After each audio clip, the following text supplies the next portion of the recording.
15 hal yang tidak Anda ketahui tentang Mark Cuban. Selamat datang di alux.com, tempat para miliarder masa depan datang untuk mendapatkan inspirasi. Halo, Aluxer, kami punya seri spesial untuk Anda. Kami akan melihat semua hiu dari acara populer Shark Tank. Anda mungkin mengenalnya sebagai pemilik Dallas Mavericks, tetapi ada beberapa hal yang tidak Anda ketahui tentang pengusaha miliarder, pengusaha, penulis, investor, dan tokoh TV ini. Itulah sebabnya hari ini kita akan melihat Mark Cuban. Mark lahir di Pittsburgh, Pennsylvania pada tanggal 31 Juli tahun 1958. Ia lulus dari Kelley School of Business di Indiana University dengan gelar sarjana sains dalam manajemen pada tahun 1981. Setelah kuliah, Mark pindah ke Dallas di mana ia bekerja sebagai bartender dan kemudian menjadi salesman sebelum ia dipecat setelah kurang dari setahun. Cuban kemudian memulai bisnisnya sendiri yang bernama Micro Solutions, yang dijualnya hanya dalam beberapa tahun ke CompuServe seharga $6 juta, meskipun ia hanya meraup sekitar $2 juta setelah pajak. Mark membantu mendirikan perusahaan lain bernama Broadcast.com yang dijual ke Yahoo dengan harga hampir $6 miliar pada tahun 1999. Sejak saat itu, ia telah mendiversifikasi kekayaannya dan berinvestasi di sejumlah perusahaan baik secara mandiri maupun dalam perannya di acara TV populer Shark Tank yang ia ikuti pada tahun 2012.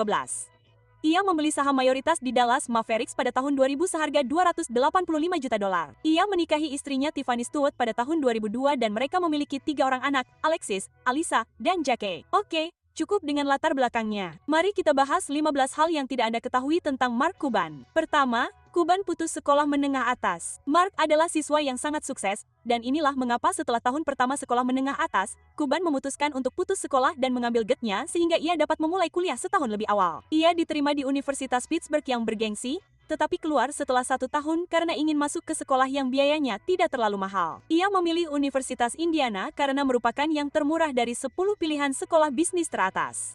Kedua, ia telah membayar denda hampir $2 juta kepada NBA. Selama 15 tahun Mark menjadi pemilik NBA, ia telah didenda setidaknya 13 kali dengan total sekitar $1,7 juta.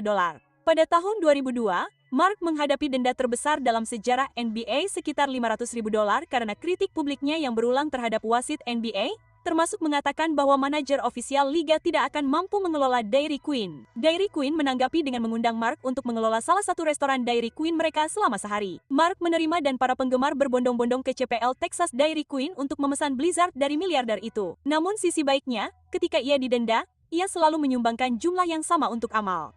Nomor 3, dia berdiri di pertandingan Mavericks sampai timnya memasukkan bola pertama mereka. Sebagai pemilik tim, Mark memiliki salah satu tempat duduk terbaik di rumah, terletak tepat di samping bangku cadangan. Namun, Anda tidak akan pernah melihatnya duduk sampai setelah Mavericks memasukkan bola pertama mereka. Nomor 4, dia menjual kantong sampah dari pintu ke pintu pada usia 12 tahun. Mark memiliki jiwa wirausaha sejak usia muda. Pada usia 12 tahun, pekerjaan pertamanya adalah menjual kantong sampah dari pintu ke pintu untuk mendapatkan uang guna membeli sepasang sepatu basket yang mahal. Selain itu, ketika dia berusia 16 tahun, dia menemukan cara untuk menghasilkan uang dengan menjalankan koran dari Cleveland ke Pittsburgh ketika surat kabar Pittsburgh Post-Gazette mogok. Dia juga menjual koleksi perangkonya untuk membayar kuliah. Nomor 5, dia adalah pemegang rekor dunia Guinness. Ketika Mark menjual perusahaannya Broadcast.com ke Yahoo seharga $5,7 miliar pada tahun 1999, dia memutuskan untuk menggunakan sebagian keuntungannya untuk membeli jet pribadi yang mahal. Daripada membiarkan broker menangani penjualan, Mark memilih untuk membeli jet tersebut melalui internet dengan satu klik tombol. Pembelian Gulfstream V-Jet miliknya senilai $40 juta oleh Mark diakui oleh Guinness Book of World Records sebagai transaksi e-commerce tunggal termahal. Nomor 6, sebelum ia menghasilkan miliaran, ia mencoba menjadi seorang aktor. Setelah ia menjual perusahaan pertamanya, ia memutuskan untuk menekuni hasratnya yang lain, yaitu akting. Mark mengambil kelas akting dan mengikuti beberapa audisi tanpa banyak keberhasilan. Khususnya, ia mengikuti audisi untuk peran Lucy dalam film Laris Twister tahun 1996. Ia menerima beberapa panggilan kembali, tetapi peran itu akhirnya diberikan kepada Philip Seymour Hoffman. Mark kemudian mengatakan bahwa ia bersyukur audisinya tidak berhasil karena jika berhasil, ia mungkin tidak akan membuat Broadcast.com dan menjualnya seharga miliaran. Ia kemudian mengambil peran sebagai presiden dalam Shark 803. Nomor 7, di perguruan tinggi, ia dibayar untuk mengajar les tari. Mark membantu membiayai kuliahnya dengan menawarkan les tari seharga $25 per jam. Ini terjadi di tahun 70-an ketika disko sedang populer. Jadi, itulah gaya tari yang diajarkan Mark. Ia juga menghasilkan uang tambahan dengan menyelenggarakan pesta dansa disko. Keahlian menarinya terlihat saat ia berkompetisi di Dancing with the Stars pada tahun 2007, di mana ia menjadi selebritas kelima yang tereliminasi. Nomor 8, ia telah gagal mencoba membeli 3 waralaba Major League Baseball. Cuban juga memiliki hasrat terhadap olahraga di luar basket. Selama bertahun-tahun, ia telah berusaha meraih mimpinya untuk memiliki tim bisbol Liga Utama. Pada tahun 2008, ia menawar sebesar 1,3 miliar dolar untuk membeli Chicago Cubs. Pada tahun 2010, ia mencoba membeli Texas Rangers dengan harga sekitar 600 juta dolar. Dan pada tahun 2012, ia mengajukan tawaran dengan jumlah yang tidak diketahui untuk Los Angeles Dodgers. Ia juga telah menyatakan minatnya untuk membeli New York Mets dan tim hoki Pittsburgh Penguins. Nomor 9, ia bekerja 7 tahun berturut-turut tanpa liburan. Saat membangun bisnis awalnya, ia bekerja 7 tahun penuh tanpa hari libur. Semua kerja keras itu terbayar lunas karena kekayaan bersihnya mencapai 3,4 miliar dolar pada tahun 2017. Iya, ya kiriman. Naon deui sih eta? Naon deui teh? Lato-lato. Tadi asa seueur pisan kiriman. Saha eta teh? Si Parketum Mencapai 3,4 miliar dolar pada tahun 2017. Nomor 10, ia memiliki kapal pesiar dengan lapangan basket. Mark membeli kapal pesiar sepanjang 288 kaki pada tahun 2011 dan kapal pesiar itu termasuk dalam 50 kapal pesiar super terbaik di dunia. Kapal pesiar itu dinamai berdasarkan salah satu buku favorit Mark, The Fountainhead karya Iron Run. Kapal pesiar itu memiliki 4 dek dengan fitur utama berupa lapangan basket setengah lapangan di buritan. Kapal pesiar itu biasanya dapat ditemukan berlabuh di belakang Epic Hotel di pusat kota Miami. Jika menurut Anda kapal pesiar ini mengesankan, pastikan untuk mengeklik pojok kanan atas untuk melihat video kami tentang 10 kapal pesiar termahal di dunia. Nomor 11, ia bertemu istrinya di pusat kebugaran. Mark telah bersama istrinya, Tiffany Stewart, selama 20 tahun, dan semuanya bermula ketika mereka bertemu di pusat kebugaran pada tahun 1997.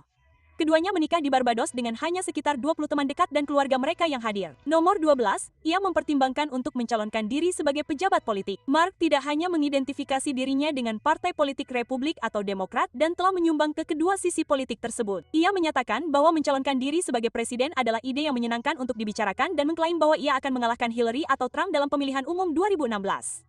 Ia akhirnya mendukung Hillary dalam pemilihan umum 2016, tetapi mengatakan dalam wawancara bahwa ia akan mempertimbangkan untuk menjadi pasangan Hillary atau Trump. Nomor 13.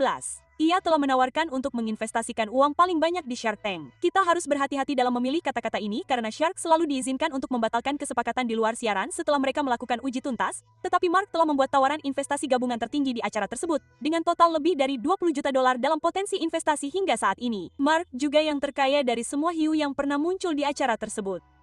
Nomor 14, ia menjadi cameo dalam video rap. Pada tahun 2009, rapper Lil Dicky ingin membuat video musik untuk lagunya, Save That Money, tanpa mengeluarkan uang sepeser pun. Lil Dicky berhasil meyakinkan pemilik rumah mewah di Beverly Hills untuk menggunakan rumahnya untuk video tersebut. Sebuah dealer Lamborghini mengizinkannya merekam salah satu mobil mereka dan meminta bantuan beberapa selebritas yang tampil sebagai cameo secara cuma-cuma. Mark Cuban adalah salah satu selebritas tersebut bersama Sarah Silverman, Kevin Durant, Tyne, Tom Petty, dan Hannibal Buress. Nomor 15, ia bertetangga dengan George W. Bush. Mark memiliki rumah mewah seluas 24.000 kaki di lingkungan elit Preston Hollow di Dallas, Texas. Rumah seharga 11,5 juta itu memiliki 13 kamar mandi dan 10 kamar tidur. Tetangganya yang terkenal termasuk mantan Presiden George W. Bush, pendiri Mary Kay Cosmetics Mary Kay Ash, dan miliarder teknologi Ross Perot. Ia mengatakan bahwa ia bahkan tidak naik ke lantai 2 selama bertahun-tahun sebelum ia memiliki anak. Sekarang setelah Anda mengetahui beberapa fakta menarik tentang Mark Cuban, menurut Anda apakah ia akan menjadi mitra bisnis yang baik atau akankah ia sulit diajak bekerja sama? Beritahu kami di kolom komentar. Oh, dan ini fakta bonus bagi para penonton setia yang masih bersama kami. Mark mungkin tidak takut dalam hal bisnis, tetapi dia mengakui bahwa dia memiliki satu fobia. Dia sangat takut ketinggian. Terima kasih telah meluangkan waktu bersama kami, Aluxer. Pastikan untuk menyukai dan berlangganan agar Anda tidak ketinggalan video lainnya. Kami juga memilih sendiri video-video ini yang kami sarankan untuk Anda tonton berikutnya. Terima kasih telah menjadi Aluxer dan sampai jumpa lagi besok.